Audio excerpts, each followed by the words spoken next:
You will hear two students who have just returned to university after their summer vacation. Listen to Louise and Kerry talking about their vacation. First, look at questions 1 to 4.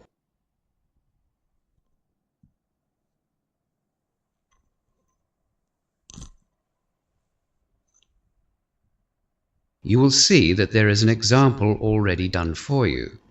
For this question only, the conversation relating to the example will be played first. Hi Louise, how was your summer vacation? Oh, fantastic. I only got back from Europe yesterday. Wow, that sounds exciting. Yes, it was. How was your holiday? Pretty quiet compared with yours. I just stayed around Cambridge.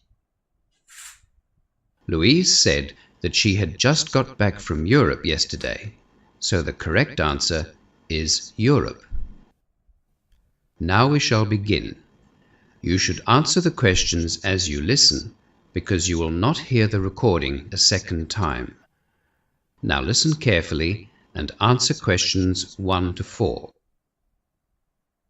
Hi Louise, how was your summer vacation? Oh, fantastic. I only got back from Europe yesterday. Wow, that sounds exciting. Yes, it was. How was your holiday?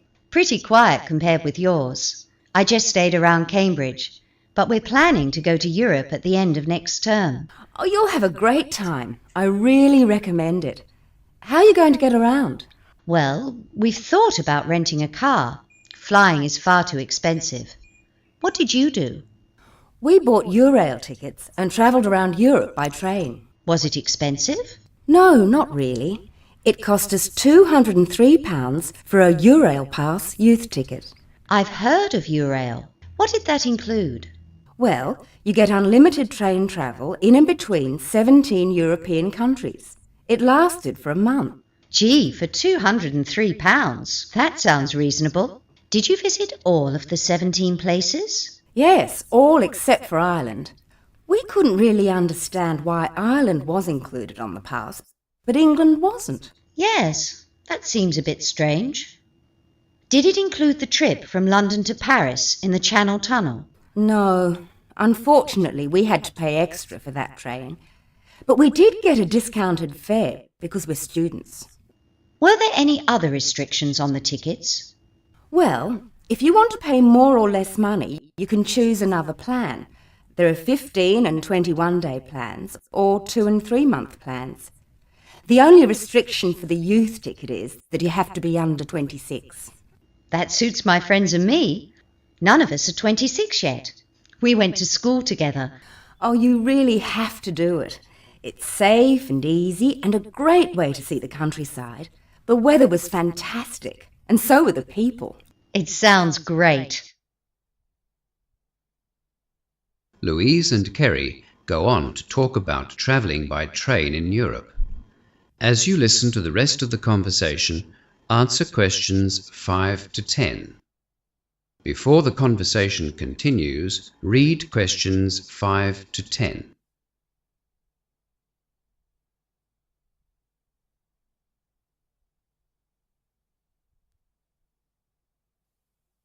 What was the best part of your trip? The trains really gave us the freedom to plan our own holiday. We went to lots of places which were out of the way and met lots of local people. You know, small rural towns where trains are still an important form of transport. We'd like to meet the local people. Did you do that easily? Yes, the trains in Europe aren't like the commuter trains in London. People like to talk and have a chat on trains in Europe. That's nice. Yes, the train times were okay as well. Sometimes we had to get up early to catch the trains, which were crossing into another country. But most of the time we were satisfied with the timetables. Very punctual. Should we take an alarm clock? Well, I would. Having an alarm clock made us sleep more comfortably. We knew that we'd wake up on time. And were the trains safe? Did you travel at night? Lots of students travelled at night because it saved having to pay for accommodation. I hadn't thought of that. Well, lots of others have thought of it. We preferred to stay in local pubs or student hostels because you could mix with the locals. The night trains were filled with British students. It sounds as if you had a very positive experience. Is there anything you'd recommend we take or do? Let me see. I can certainly tell you what not to take or do. Don't take much luggage. There just isn't very much room in the trains for big suitcases. A backpack or 2 small bags is better than 1 big bag. That way you can also get on and off the trains easily too. I'll remember that. My mother always says to pack 1 week before you go on vacation, and then take half of it out the night before you leave. That's good advice, especially when you're riding on cramped trains. The other thing is to be careful with your valuables. Lots of students had money and passports stolen, especially at night. Did you have anything stolen? No, but we met lots of people who did have things stolen. We all had money belts under our jackets. I'll have to buy one of those. Yes, you should. Or you can borrow mine if you like. Oh, thanks. That'd be good. The only other thing I'd advise you to do is to make sure you spend a reasonable amount of time in each country. We found that lots of students travelled too quickly and they didn't have enough time to meet the locals and enjoy the food and the culture. How long do you think you need in each country? I can't say. It'll depend on who you meet and what you like to do. And, of course, the weather. It was so warm and sunny in some beachside places that we stayed for 4 or 5 days. In other towns, if it was very quiet or boring, we just stayed overnight. I guess that's what's great about the train. You can come and go as you please. Exactly. And it's cheaper and much more relaxing, not to mention safer. I don't think I could get used to driving on the right-hand side of the road. That is the end of section 1. You now have half a minute to check your answers.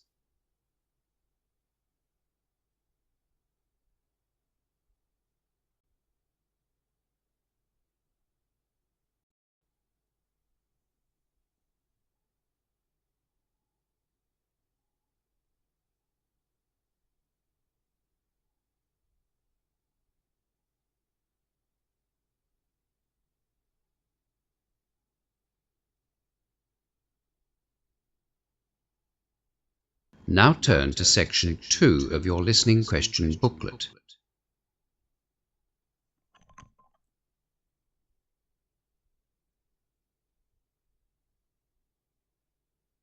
Section 2. You will hear Diane Kelly, the admissions officer at Central City University, talking to a group of newly arrived international students. As you listen to the first part of the talk, answer questions 11 to 16. Before you listen, look at questions 11 to 16.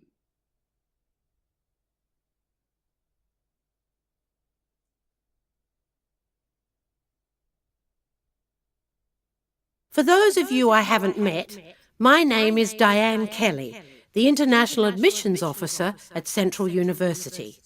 Today I'm here to explain some of the student support services which you might like to access during your courses. The first thing I'd like to make clear is that you are all entitled to this help. All you need to do is ask for it. You have full access to all of the regular university facilities here and additional services set up exclusively for international students. These services are grouped under 4 main areas of responsibility: academic support, librarian services, administrative services, and those provided by the Student Union. The staff in academic support services is qualified to assist you in course selection, content description, and explanation of assessment criteria for individual subjects. We also have an international student advisor who is there to help students from non-English speaking backgrounds. All of you have achieved the English requirements for entry to your particular courses, but it is possible at some stage that you will need language support. The International Student Advisor is there for that purpose. Be warned though, he is very busy at the end of semesters and he won't write your assignments for you. If you need assistance with general study skills, the International Student Advisor will probably direct you to our Library Services staff. Library Services is made up of 3 departments: Research and Resource, Study Skills, and the Student IT department. The Study Skills department is very active in promoting small learning and study groups. They will gladly help you to join one of these groups by matching your needs with other students. After you get your student cards, the Student IT department will arrange your email access and passwords for the university computers. You do need to have your student card first, so don't go there without it. Student cards are issued by administration officers in the Administration Student Services area. A lot of you are in homestay at present, but if you want to move into more independent style accommodation, see the housing officer at the administration building. Don't be too optimistic though. Good cheap accommodation close to the university is in high demand. It can be found, but we advise you to see the accommodation officer early. We also have a student employment officer and, of course, the homestay officer, whom you would have met already. The university bookshop, and most importantly our international department, is in the administration building, so make sure that you come and see us if you have any questions about your passports or visas. The Student Union is also very active and provides some great services. For example, if you have any personal or financial problems while you're here, the Student Union offers a student counselling service. You will need to make appointments to see a counsellor. If you feel that you're not being treated fairly by another student or lecturer or university staff member, you might like to access the Equal Opportunity Service offered by them. They also run various social and sporting clubs and activity programs which I'd encourage you to sign up for. Before the final part of the talk, look at questions 17 to 20.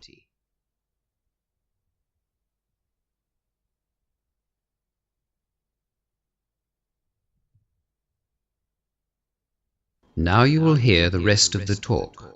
Answer questions 17 to 20. Obviously, you'll need to know where these services are. We're currently in the Grand Hall. Now, if you have a look on your campus map, the library services are of course in the library, which is over to my right, just between the outdoor sporting facilities and Hawkins Student Car Park. The Student Union building is also in that same direction, but it's in front of the car park. For those of you who will be travelling by bus, the university bus stop is just outside the library. The administration building is over to my left, between the International Centre and the post office. Most of you have been to visit us already. Even though the administration staff look after the bookshop, it's in the same building as the post office, just behind the student refectory. If you come to the administration building, we'll show you where it is anyway. All of the academic staff are found in their particular faculty buildings, which you'll get to know very well. The Career and International Student Advisors are in a small building behind the International Centre, in between the Engineering and the Arts block. It's really quite easy to find your way around the campus, and most staff and students are more than willing to give you directions. Now, we're just going to have a short break with some tea and biscuits at the back of the hall. So, if you'd like to stand up and come down... That is the end of section 2. You now have half a minute to check your answers.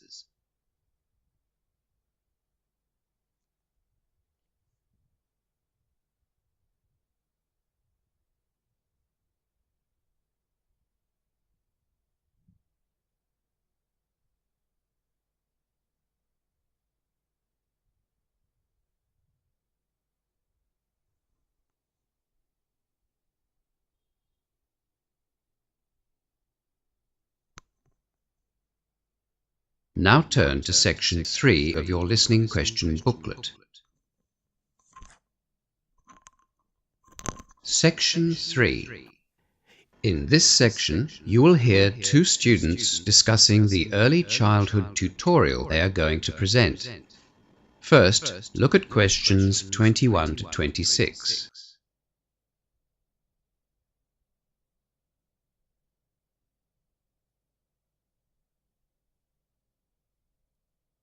Now listen to the first part of the discussion and answer questions 21 to 26. I don't suppose you've come up with an idea for our tutorial presentation, have you? Well, as a matter of fact, I have. I thought we could talk about the obvious differences we see between the sexes as children grow up. Do you mean the differences we see between males and females as a result of the way they are brought up? No, I mean the differences that exist from birth. That sounds like a lot of work, Rose. Not really. Do you remember in our first early childhood lecture, we were given a list of differences which were observed in male and female babies and toddlers in the UK? I wasn't here for the first 2 weeks of the semester, remember? I had problems getting my passport. Oh, that's right. Well, it was really fascinating. A group of behavioural scientists in England selected 100 children to observe over a very long period, 20 or 25 years.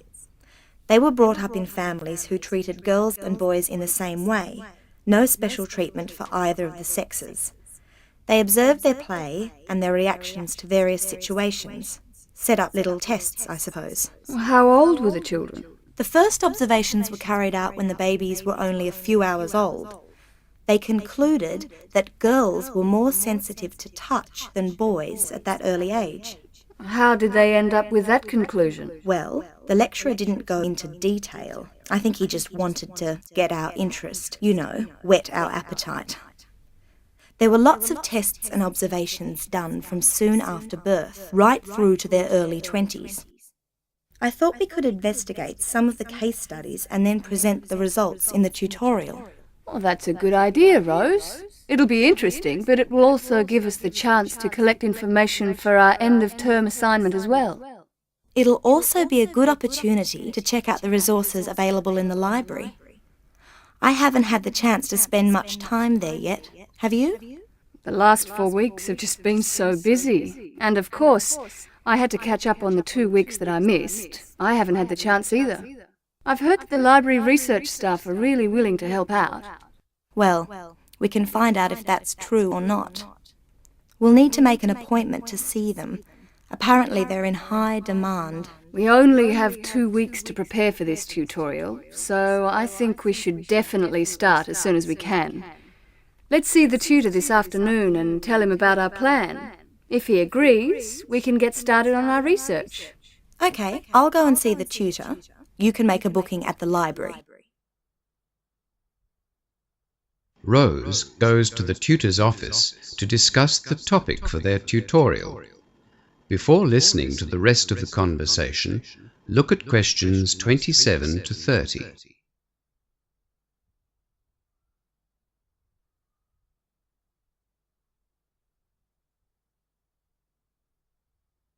Would it be possible to see Jim Clark, one of the early childhood tutors? May I ask what it's about? We have to get approval for our tutorial topics in EC 101. Yes, I thought it might be about that. Unfortunately, Jim had to go to Sydney this week, but he has given me some specific questions to ask about the tutorials. Oh, we were hoping to get started on our research. We've only got 2 weeks. Don't worry. Jim's phoning in twice a day. If you give me the details, I can give you an answer by tomorrow morning. That's great. We are planning to present some case studies that were undertaken by a group of... Hang on. I just need a few short details. Let me see. I have to write down what the subject of the tutorial is. Okay. I guess the topic is gender and when the sexes start to act differently. So, is it about how male and female children are different? What can I write here, next to topic? Well, what about how the sexes differ? Okay, I'll put that down as your topic. Jim also wants to know the aim of your tutorial. Well, there are two aims, I suppose. The first is to show how they differ, but the other point we want to make is that the differences are innate, not learned. To show that differences between the sexes are innate, not learned. Right, that's the hard part. Now I need to know the date, time, and room of your tutorial. It's in 2 weeks. Let's see. That'll be Tuesday the 26th at 11 a.m. We are in room B1203. And do you need any AV material? What does AV mean? Audio visual. You know, TV, video, tape recorder, overhead projector, that kind of thing. I hadn't thought of that. Guess we'll need an overhead projector. We haven't really started planning our tutorial yet. We just wanted to get initial approval from Jim. Never mind. You can always cancel the projector if you don't need it. Jim will phone in the morning. Do you want to come and see me then? Or I can phone you if you like. I have a lecture from 8 to 10 tomorrow morning, so I'll drop by after it finishes. Right. I'll see you then. That is the end of section 3. You now have half a minute to check your answers.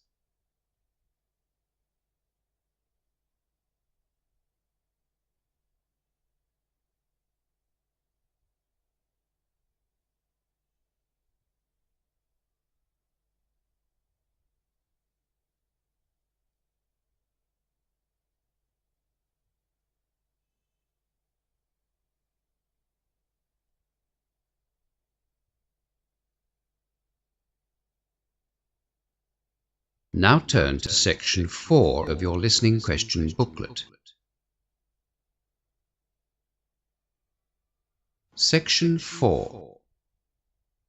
You will hear a lecture being given by a university professor to first-year students about the examination period. First, look at questions 31 to 40.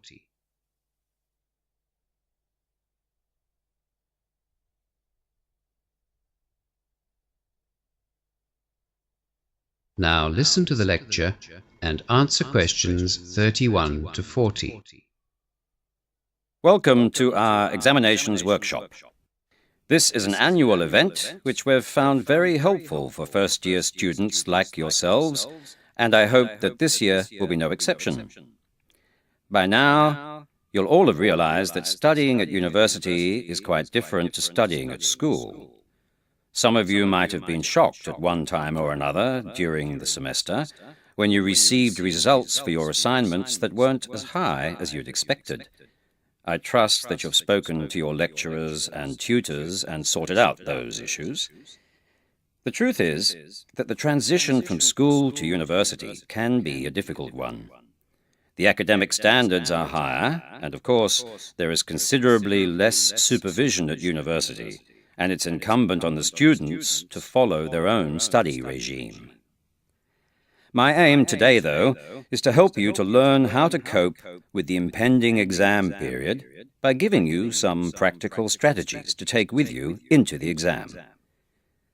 We've all known students who have had a good understanding of the subject material, yet failed exams or performed well below expectations. Likewise, we've known students that have, to all intents and purposes, done very little work and passed with flying colours. Often, these results can be put down to one thing: stress or a lack of it. Don't underestimate the importance that stress plays in exam performance. With any exam, you should front up feeling confident, relaxed, and organized. Rightly or wrongly, exams, in effect, not only test your academic ability, they test your frame of mind and your ability to perform under pressure. Stress has to be managed on two fronts: the physiological and the psychological. We all recognize that stress affects us physically. I'm sure you've all experienced an increased pulse, or sweaty hands or underarms, or shortness of breath when placed in a stressful situation. Sleeplessness can also be a problem around exam time.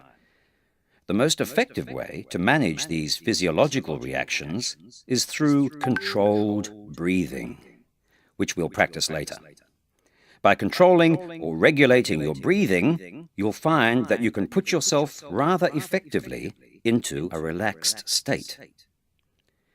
Psychologically, stress affects the way you think. For an exam, you need to think rationally, and this is why you need to be confident and organized before walking into the exam. Continuing to think rationally after you read an exam paper which you know nothing about is very hard to do. But if you are organized and you've put in the time needed to learn the subject material, you will have the self-control you need to think rationally. Stress can make you panic, the worst thing you can do in an exam. Look at the question calmly and rationally dissect the question. And let's face it, even if you haven't prepared well enough, you'll still need to think rationally in order to do your best under those very trying circumstances. Just while I think of it, this is probably a good time to tell you a piece of advice that I give first-year students that come to see me. Don't rely on what other students tell you about the time they allocate to study. The reports we have had over the years have been ridiculously overestimated and underestimated. Follow your own study regime and don't listen to others. We're all different, so it stands to reason that the time we need to allocate to study will be different. Generally speaking, for every hour of lectures you attend, you will need another hour of follow-up or research work if you want to achieve good grades. Right, so where was I? We have to learn how to control our breathing, and we need to have enough confidence in our ability to be able to think rationally. Time management is another important factor that can make or break you in an exam situation. After you have gone through the breathing exercises, which you'll be familiar with, read over the entire exam, noting the different marks and weighting of questions. Only after you have done this can you allocate your own time to each question. If I had $1 for every time a student has told me that they didn't do as well in an exam as they'd hoped because they'd run out of time, I'd be rich.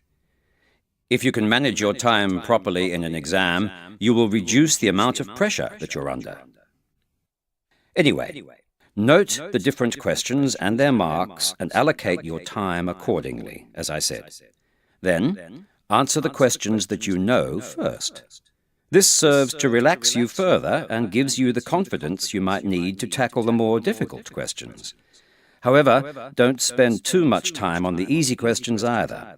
Always be mindful of the time restraint and the marks that are assigned to the question. In summary, to do well in an exam, you not only need the academic ability, you need to be in a relaxed state of mind with the ability to think clearly enough under pressure to allocate suitable time frames to questions. If you can equip yourself with these skills and train yourself to observe time management, exam success is almost guaranteed. We'll be holding a study skills workshop next week in the Language and Learning Centre to deal with ways in which you can study effectively for exams. You are all welcome, of course. Right, now, are you ready to learn some controlled breathing exercises?